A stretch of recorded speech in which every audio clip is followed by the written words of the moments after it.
Lo importante es que cuando un dueño necesita saber cómo está su parte financiera, no le puedes vender buenas historias.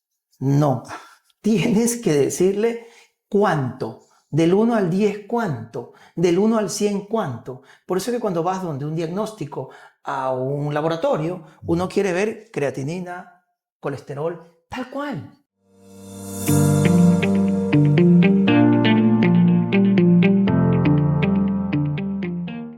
Buenos días. En el día de hoy tenemos el agrado de, tener en nuestras oficinas a Leoncio Barzallo, que nos acompaña desde Ecuador. Estamos muy contentos de que nos acompañes hoy, Leoncio.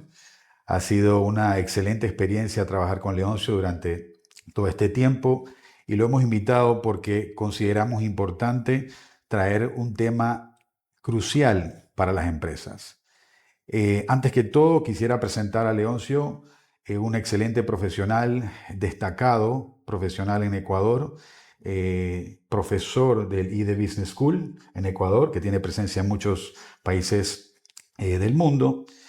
Tuvimos la excelente y muy atinada experiencia de ir y visitarlos en el Ecuador. Leoncio nos dio la apertura a diferentes familias en el Ecuador y poder ver el trabajo que él hace y nosotros como Inon Family Office poder atender también aquellas necesidades que estas familias tienen. Fue una excelente experiencia, Leoncio. Definitivamente que trabajar con tu equipo fue una experiencia.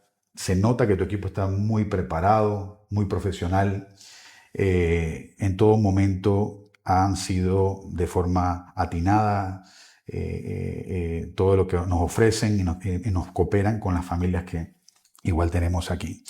Muy importante ver la estructura unifamiliar. En la estructura unifamiliar tenemos la junta de la familia, que consiste, obviamente, los partícipes son directamente las familias escogidas para atender esa junta de la familia. Luego viene el Family Office y debajo del Family Office, obviamente dentro del Family Office están un sinnúmero de profesionales idóneos que atienden las necesidades de la familia, cada uno en su rubro y cada uno en su expertise. Debajo del Family Office tenemos un brazo muy importante, Leoncio, que es las empresas operativas. Esas empresas operativas que lo más probable estuvieron ahí primero, antes de que estuviera la estructura unifamiliar. Efectivamente. Y de ahí los empresarios creyeron en su marca, en su proyecto y empezaron a trabajar en esa experiencia, en ese proyecto, creciendo su capital. Crecieron el capital humano, capital financiero, reinvirtieron el mismo en él y luego pasan a un nivel donde ya las cosas se ponen un poco más complejas. Y entonces ahí hablamos de creación de un family office y obviamente atender todas aquellas necesidades.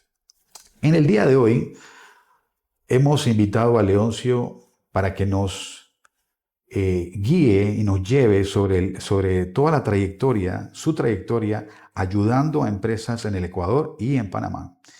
Bueno, Leoncio, ahora me gustaría escuchar un poco de ti. Me gustaría escuchar tu background, me gustaría escuchar toda tu experiencia, tu trayectoria que te ha llevado a fundar la empresa Grupo Innovaron.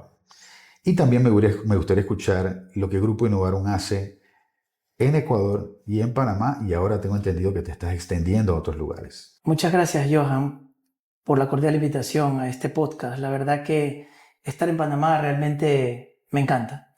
Centroamérica para mí representa crecimiento en conocer para poder llevar conocimiento a los diferentes países con los que compartimos. ¿Por qué es importante esto? Porque durante más de 20 años fui entrenado en empresas como Caterpillar, como Grupo Vilaseca, en Ecuador y en la región. Grupo Vilaseca es una empresa, un grupo con 40 empresas en la región. Entonces, cuando uno se entrena en este tipo de grupos en los cuales recibe mejores prácticas de empresas de clase mundial, llega un punto en la vida en el cual uno tiene que tomar una decisión valiente. Y es decir, bueno, ¿cómo comparto esto? Para esto Dios proveyó que me llamen de mi escuela de negocios, donde estudié, y de Business School, que cuando me invitan a ser profesor de finanzas, digo, ok, por aquí va el camino. A mis 40 años, hace 10 años, comienzo un camino de compartir desde una cátedra. Pero la buena noticia es que cuando comencé a compartir en los programas de propietarios de empresas, programas de bananeros, programas de camaroneros, el empresario notaba que había algo más allá de un conocimiento, había práctica. Y ahí me di cuenta y dije, vamos a formar una empresa, vamos a formar un grupo donde podamos profesionalmente también compartir desde una manera técnica con un grupo de colaboradores para poder trascender. Hay que compartir conocimiento a los empresarios. A mí me llama la atención, Leoncio, y fue lo que más me cautivó en mi visita a Ecuador, fue verte, obviamente, a ti y tu equipo en acción, atendiendo aquellas necesidades, por ejemplo, de una empresa, de una familia donde pudimos estar. Y lo que pude observar es que tú entras con tu equipo, atiendes el problema, ayudas a que se invierta en capital humano, entrenas a la nueva generación, dejas las estructuras y luego te sales para que ellos lleven el control nuevamente con la nueva estructura, con todo lo que les has enseñado. Me llama mucho la atención eso porque lo vi en acción y me gustó mucho verte en los equipos de trabajo que tenías trabajando en flujo de inventario, en el manejo de inventario, los otros en temas de presupuesto. Y creo que eso juega un papel muy importante, más cuando estamos hablando de la estructura unifamiliar, el que muchas veces pasa, y nosotros en un Family Office tenemos la experiencia de que empiezan esas falencias a pasar, a ocurrir. Dejan de invertir de repente en capital humano, dejan de hacer algunas cosas que provocan que haya deficiencia en el motor, diría yo, ¿no? ¿Qué nos puedes decir tú de eso? Bueno, es que lo has dicho bien. Mira, cuando nosotros comenzamos nos dimos cuenta que la clave no estaba en solo entregarle el pescado al empresario. Porque mira, van a las escuelas de negocios, no importa cuál sea, mandan a sus C-levels, a sus ejecutivos, mandan a sus hijos y a veces por el día a día, se llama el torbellino del día a día, regresa el colaborador, regresa el hijo del fundador a su empresa y regresa donde el contador y le dice, contador, aprendí ratios financieros. Listo, aquí está la plantilla, llénela. Y el contador dice, este no es mi día a día. O si tienes un jefe financiero, dices, oye, ¿y esto cómo lo lleno? Entonces, la clave no está en el pescado, es enseñarles a pescar. Claro, cuando vas a una empresa y te encargas de entrenar desde el fundador, eso no es tarea fácil. Entrenar a un fundador es una tarea que necesita cierta vocación. Entre que el fundador cree sabérselas todas y está muy bien, porque por eso fundó la empresa. Claro. Y entre que él se da cuenta que ya tiene una segunda generación y a veces una tercera generación aprendiendo en colegio y dice, ¿cómo hago para que mi legado sea sostenible? Claro. Ahí es donde el fundador entiende y dice, ajá, por fin tengo a alguien que teniendo la cátedra, que es muy necesario porque también no puedes llegar improvisando, venga y desarrolle las habilidades en mi equipo. Entonces, para nosotros es un gran placer poder sentarnos con un gerente financiero. Luego de que el dueño ha entendido esto, nos sentamos con los hijos de los dueños y le decimos, mira, vamos a ver, flujo de caja. Y claro, se asustan, ¿no? Dicen, uy, no, pero yo sí tengo flujo de caja. Espérame. Gestión del flujo de caja. ¿Y eso cómo es? Y así vamos construyendo cada uno de los temas con un sistema de profesionalización financiera. Claro. Entonces, que más adelante podemos conversar al respecto. Claro, me llama mucho la atención eso. Y hay algo que en todas las reuniones que hemos estado y hemos organizado con estas familias, tú siempre sacas a relucir. Y te voy a hacer la pregunta para que todos los oyentes tengan la oportunidad de entender. Algo muy importante es que siempre hablas de un coeficiente de madurez financiera, el famoso CMF que tanto mencionas. Te hago la pregunta, Leoncio. ¿Qué es el coeficiente de madurez financiera y en qué ayuda a un empresario? Bueno, con la bendición de Dios, cuando uno va desarrollando cierto nivel de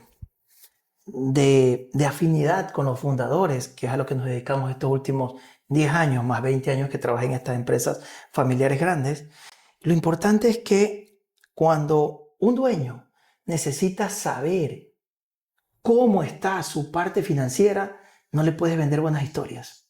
No, tienes que decirle cuánto. Del 1 al 10, ¿cuánto? Del 1 al 100, ¿cuánto? Por eso es que cuando vas donde un diagnóstico a un laboratorio, uno quiere ver creatinina, colesterol, tal cual. Okay. Así es que desde hace ya 8 años, cuando he comenzado a dar clases en esta escuela de negocios, los empresarios que van ahí, porque se preguntan, oiga, ¿y cómo ve usted mis finanzas? El empresario tiene ese genuino derecho a saberlo.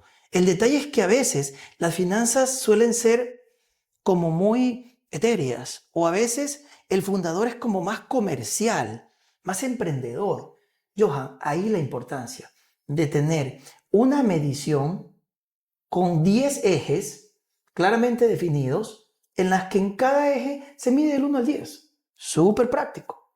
10 preguntas sobre un tema específico que lo que hacen es demostrar, vamos a ser prácticos, si te estoy midiendo el control presupuestario en tu empresa, haz de cuenta que tú eres un fundador y te hago 10 preguntas y a la tercera, ahí con tu financiero, sacas con las justas 3, pero en la cuarta pregunta, en la quinta, en la sexta, no sacas buena nota o sacas una nota deficiente porque no logras contestar esa pregunta, súper práctica.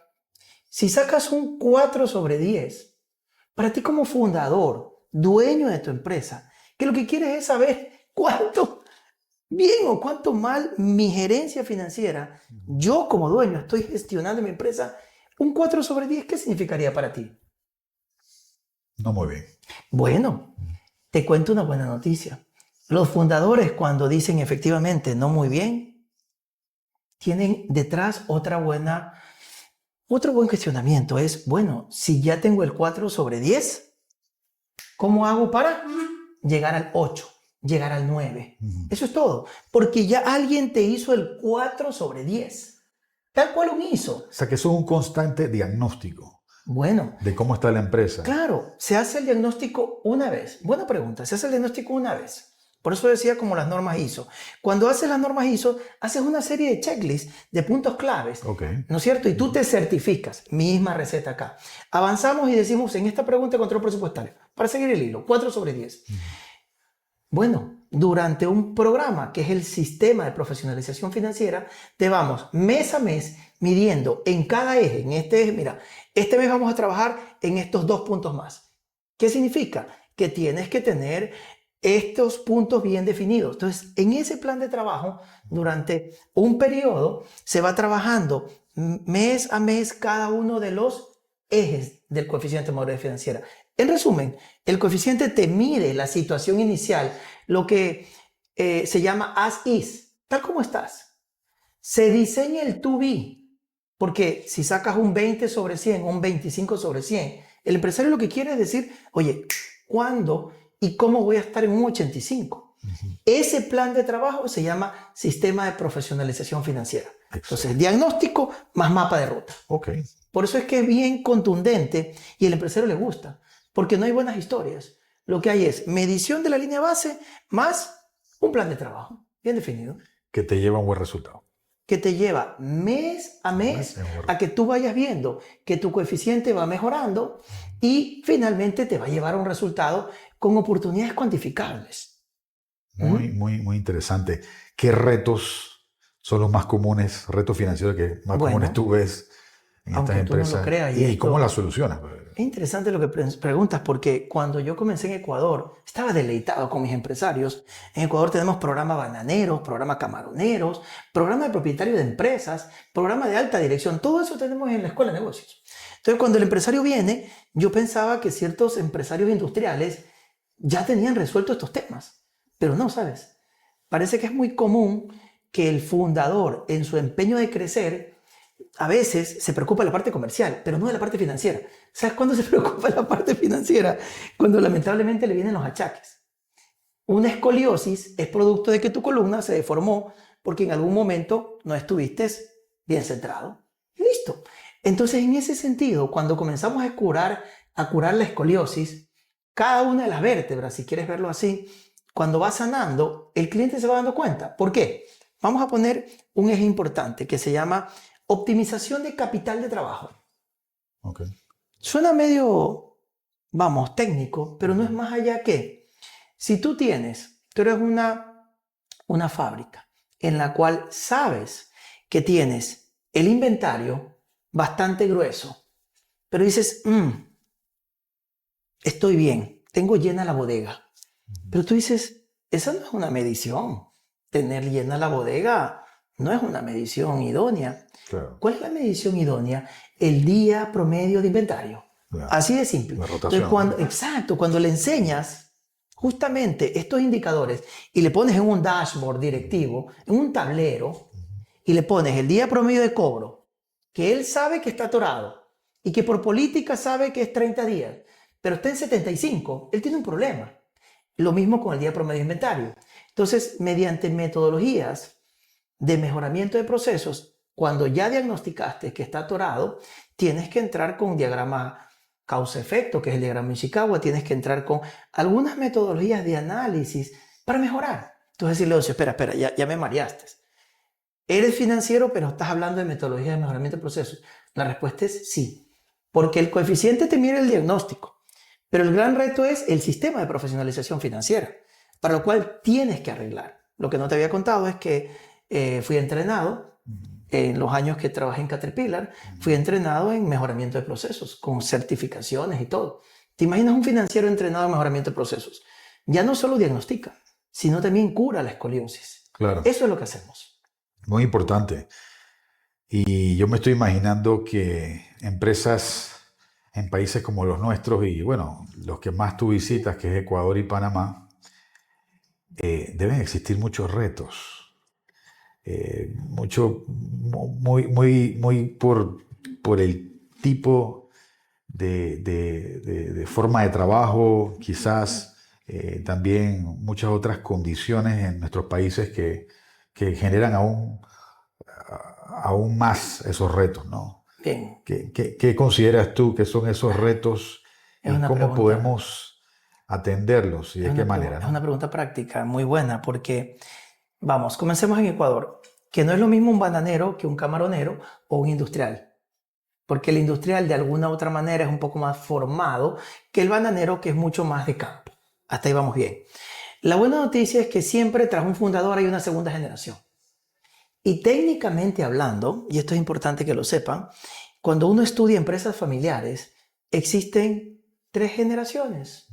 La generación del que la sudó, el que fundó la empresa, se llama la generación del fundador.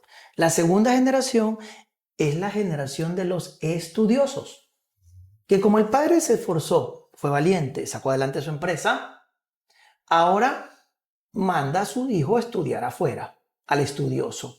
Pero ¿sabes cuál es el problema? Que hay una tercera generación que viene en camino, que son los nietos, que como ya la tienen toda, se llaman los poetas. Un poeta en una organización, en un legado familiar, hay que evitar o hay que cuidar que eso ocurra. ¿Cómo? Cogiendo a los estudiosos, que son los que tienen el poder del conocimiento, y entrenarlos en cosas prácticas. Que cuando regresan estudiados tengan la práctica de sentarse en la medida de lo posible y decir, mira, aquí está. Claro. Con eso, ellos van no solo a su fundador a emocionarlo, porque dicen, mi hijo ya está a bordo, ¿ok? Sino también cuidar que la tercera generación no salga poeta. porque la van a destruir. En ese hilo de conversación es valioso saber que no solo en Ecuador, cuando los retos se presentan, que a veces el estudioso no sale tan estudioso, sale medio poeta. Entonces, eso, si tú logras, y mira que esto lo aprendí en el Instituto Latinoamericano de Empresas Familiares, fue un congreso en Estados Unidos, y a Natalia Christensen, que la conocemos, Claro que muy sí. buena, decía, el problema está en que los fundadores, en su afán de legar, no se dan cuenta que deberían enamorar a sus hijos de la empresa. ¿Qué hace un fundador? Lo manda a la bodega, lo manda al campo y ahí el chico dice que se forje. Hay que forjarlo, pero también formarlo. Ahora, ¿quién entrena pues a un chico de segunda generación? Las universidades, los centros de estudios. Hay que enamorarlo con la práctica. Ahí es donde Grupo Innovarum lo que hace es algo muy práctico. Tú sabes que tú, mencionando eso, hay algo importante que recalcar. En una estructura unifamiliar, Leoncio está hablando sobre ese brazo de la empresa que opera. Lo ha dicho. Pero esa misma generación tiene que ser entrenada para que sepa y conozca sobre la planificación patrimonial, que es la estructura, saber la estrategia familiar, los objetivos de la familia. Y es sumamente importante, y tú acabas de decir algo muy importante también, que nosotros jugamos un rol clave.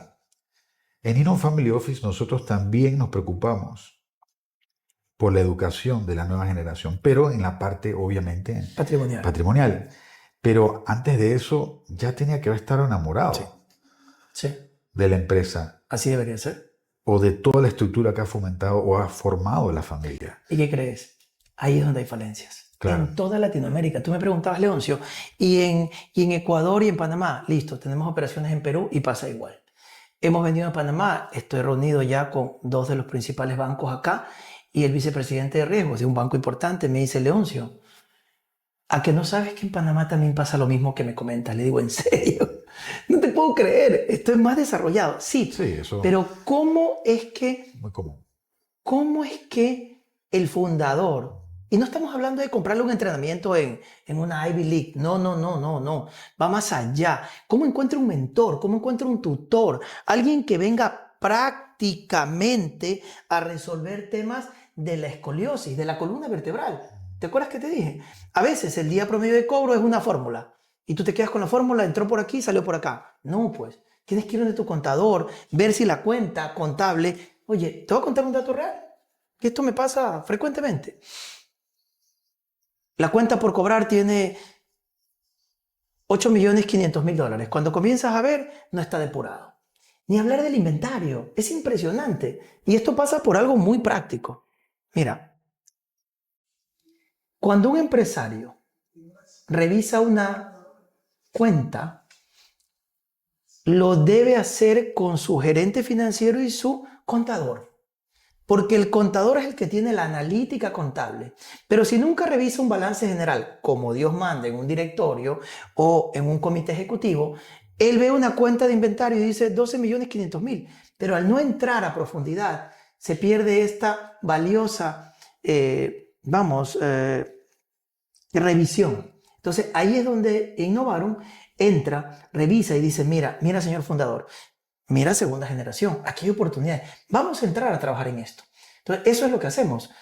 Nosotros estamos enamorados de las finanzas y hacemos que los empresarios, fundadores, segunda generación, gerentes, se enamoren también de las finanzas, porque ahí está, es la columna vertebral, ¿no? Claro, muy bien dicho. Yo ahora me pregunto, ¿cómo ves tú aplicando la profesionalización financiera en empresas panameñas? Bueno, ya lo venimos haciendo ya desde hace un par de años que tuve la oportunidad de comenzar a venir a Centroamérica con la oportunidad de aprender, de ampliar conocimientos en foros. Y yo lo que veo es que en Panamá, al tener la oportunidad de contar con toda una calle 50 con bancos, Mm. un hub de servicios financieros, los empresarios de Panamá tienen acceso a financiamiento de una u otra manera. ¿Por qué el hub de servicios de Panamá? Claramente ustedes son más comercio. Yo veo que si el empresario panameño logra, con esas fortalezas que tienen de mercado, apuntar a entender lo que es los tres círculos. Mira que te voy a elevar ahora este nivel de conversación en la cual ya no voy a hablar solo de profesionalización financiera, Ujú. porque está bien saber que esto sirve para arreglar el círculo empresa. Hasta ahí vamos bien. Pero hay otro círculo, que es el círculo familia y el círculo patrimonio.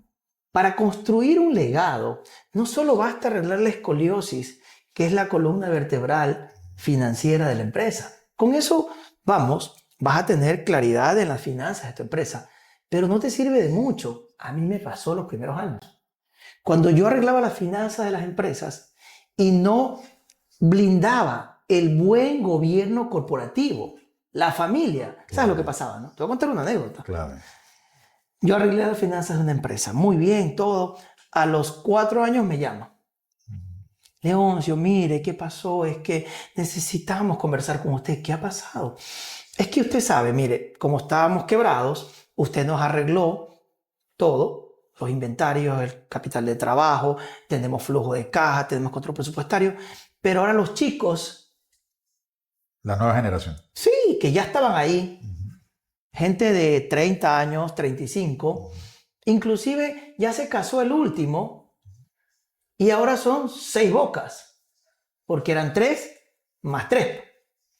Y cada uno de ellos y sus esposas o esposos, se subieron los sueldos. Entonces tú les arreglas las finanzas, pero cuando se suben los sueldos y el padre condescendiente, porque otra vez veo bonanza, ¿de qué nos olvidamos? Del círculo familia. Dejar institucionalizado un buen gobierno corporativo con un directorio. ¿Ves? Ahí tienes un ejemplo práctico. Ni hablar del patrimonio, que es el tercer círculo.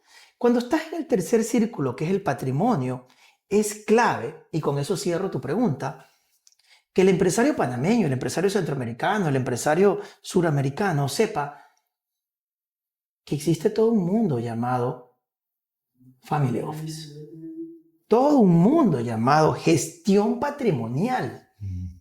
Por eso estoy acá en Centroamérica, para estar cerca de gente que sabe mucho más que yo y tiene prácticas en el círculo Patrimonial. patrimonial, porque yo seré experto en la parte financiera empresarial, Ujú. especialista, ya. Y el círculo familia, eso es otra gama potente de consultores. Y el círculo patrimonio, eso es ligas mayores, ¿no? Ex banqueros como ustedes. Entonces yo por eso estoy deleitado de venir acá, porque tengo la fuente del conocimiento para compartir, porque yo no me la puedo inventar. Tengo que decir, mira, esto es como una clínica. Aquí está el neurocirujano, aquí está el cardiólogo y acá está el urólogo. Yo no puedo pretender ser los tres círculos a la vez. Sí, por eso siento yo que muy atinadamente fue lo que hiciste en Ecuador con nosotros, ¿no? Así es. Llegamos y atendimos y nos sentamos con estas familias y fue como amor a primera vista. Ellos Claro. llegaron y dijeron, esto es las necesidades que tengo, es exactamente lo que estoy buscando y definitivamente creo que fue una excelente mancuerna. Eh, yo me llevo de esta reunión algo muy importante y es que ese brazo dentro de la estructura unifamiliar, ese brazo que son las empresas, que en algún momento fueron las que iniciaron todo, siguen jugando un rol importante y seguirán durante los años, ya que son empresas que no solo tienen una participación como parte de la economía de un país, de una región, un lugar, sino también dejan un legado donde hay hombres trabajando, donde hay ayuda comunitaria, sin Sí. contar lo que la familia hace en filantropía.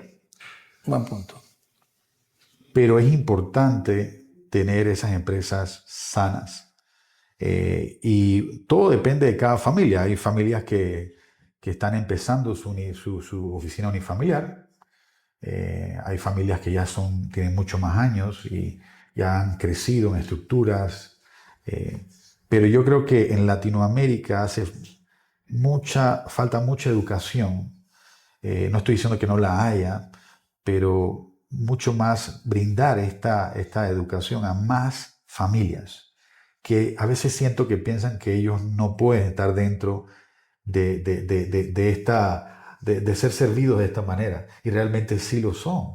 Nos hemos encontrado con familias que tú y yo, o sea, nos hemos sentado a hablar y diciendo, no, eso es algo que no, pero cuando adentramos nos damos cuenta que sí existe la necesidad y te podemos apoyar. ¿Qué opinas tú qué le dirías tú a esos empresarios que han trabajado duro durante todos estos años, han creado ese legado, pero no han hecho el paso? Y de eso te voy a hacer otra pregunta para hacer una diferencia, pero ¿qué le dirías tú a ese empresario eh, que ya debiera estar pensando en crear esa estructura o pasar al siguiente paso? Conceptualmente hablando, eso se llama el paso de la antorcha. El paso de la antorcha, cuando yo acá en Centroamérica y en Estados Unidos conocí esta idea, dije, wow, es verdad. El empresario se esforzó para tener una empresa, para tener una compañía. ¿Para qué? Para legarla, ¿no? La pregunta es, ¿cómo hace ese paso de la antorcha? Y ahí es clave dejarse acompañar con gente que sepa y sobre todo con el concepto del family office. El family office no es nada más y nada menos que una oficina de familia que sirve a los intereses de un fundador. Correcto. Y te voy a ser muy práctico, que estuvimos en Ecuador y estuvimos reunidos con algunos family office. Lo pudimos constatar. Yo creo que el empresario tiene dos pecados. El pecado de obra y el pecado de omisión. Un pecado de omisión es cuando no conoces. Yo tenía pecado de omisión. Sí, todo. Por más que soy un profesor de la escuela de negocios, yo vengo a buscar conocimiento a Centroamérica, Estados Unidos, para estar actualizado. Luego de eso, ya no puedo cometer un pecado de obra, si ya tengo conocimiento. Claro. Fuimos en esos días que estuvimos allá. Y cuando nos reunimos con los que tienen el Family Office, no tenían ni la F de la Family Office, pues, seamos prácticos. Tienen una cantidad de falencias que probablemente se deba a la ignorancia, Johan. Pero luego de eso viene una capa de reflexión del empresario y tiene que tomar una decisión. Súper práctico. ¿Cómo quiero yo dejar mi estructura patrimonial? ¿Con un caos tributario con todas mis propiedades en cada país? ¿Con un viacrucis tributario, como lo dice Sergio, del Congreso Latinoamericano y de la EF? ¿Un viacrucis tributario? ¿O quieres dejar todo organizado y todo como un legado familiar? Esa es la decisión. Luego de eso, ya que sales del pecado de ignorancia, ya si cometes un pecado de obra, como dice, que Dios te agarre confesado, hermano. Porque si hiciste todo lo más difícil, que fue armar todo tu grupo y tienes tu holding, pero no está bien armado, y más aún cuando en ausencia tuya, ¿quién va a administrar todo eso? Ahí la importancia, primero, si es que tienes la capacidad económica para hacer un family office, brillante, pero ahí viene el ego. Yo quiero tener mi family office, ¿no? Listo, lo que no se dan cuenta es que con un multifamily office, los beneficios son tal cual como que si tuvieras tú la posibilidad de ser tu mismo broker o la posibilidad de tener uno de los mejores brokers del país. Así de fácil. No, y obviamente se entiende, ¿no?, que el Multifamily Office apoya a esas familias que en un tiempo pueden lograr tener su oficina unifamiliar. Ni hablar de eso. Al final nosotros jugamos un papel importante y por eso aquí hay más de 300 familias donde nosotros apoyamos para su crecimiento. Hay educación, como te he dicho varias veces, en la parte educativa juega un rol muy importante. También el tener el brokerage firm, que con los mejores asesores, todo certificado. Por eso el Family Office, yo digo que es un compendio de profesionales idóneos, cada uno en su área, trabajando en equipo, como dijiste tú antes, hace un ratito, con un propósito que es la familia. Y por economía de escala, claro, y por economía de escala te sale más conveniente y tienes más control sobre la cosa. Correcto. Pero bien interesante, anoche conversando con una familia colombiana, muy interesante la conversación, y yo les decía al final, el hecho de que tú reconozcas que necesitas el apoyo es el mejor paso. Sí. Ya de ahí rompes esa gran barrera y abre un sinnúmero de oportunidades. Ya salió del pecado de omisión, de ignorancia, o sea, ya. Así que eso juega un papel importante. Y bueno, Leoncio, de verdad que te quiero agradecer en nombre de Innov Family Office y todos aquí por tu visita a Panamá. Sé que estás haciendo tus labores y visitando muchos clientes y muchas reuniones. No sé, te dejo con unas últimas palabras. Bueno, en realidad, muchas gracias por la invitación. Ha sido un placer poder conversar y ojalá hubiera más conversaciones de este tipo, porque creo que nuestra misión, y ese es el mensaje final que quiero dejar, es que el empresario que ha logrado lo más difícil, que es construir su patrimonio, construir su grupo empresarial, debe buscar culminar su obra. Es como un artista, ¿no? Un artista que deje un cuadro a medias. Bueno, también hay artistas que han fallecido en ese camino, ¿no? Y hasta la obra se vuelve más famosa. Pero este no es el caso. Porque en este caso, si la obra queda inconclusa, y eso es lo que creo que no han visto, si la obra queda inconclusa, ¿quién la va a terminar? La segunda generación. Bien, ¿y si no los has preparado? ¿Y si no has entrenado en la práctica a tu segunda generación? Esa es la pregunta clave que quiero dejarles. Que busquen el conocimiento, sea local o internacionalmente, pero sobre todo que sea práctico, que sea medible, que tenga resultados. Invito a todos los oyentes a que sigan escuchando este podcast. Prometemos que siempre vamos a tener un invitado, así como Leoncio, que pueda traer información importante para todas las familias y así compartir las ideas, las experiencias que tenemos y que sea de mucho beneficio para ustedes. Gracias. Gracias, Leoncio. El objetivo de este video es brindarle información relevante para la toma de decisiones. Recuerde que este video tiene el único propósito de dar una información y opinión que puede cambiar con nuevos eventos, por lo tanto no debe ser tomado como una recomendación de inversión. Sugerimos antes de tomar una decisión de inversión, tenga en cuenta su perfil de riesgo y en caso de requerirlo, buscar asesoría profesional, la cual Innov Capital le puede brindar.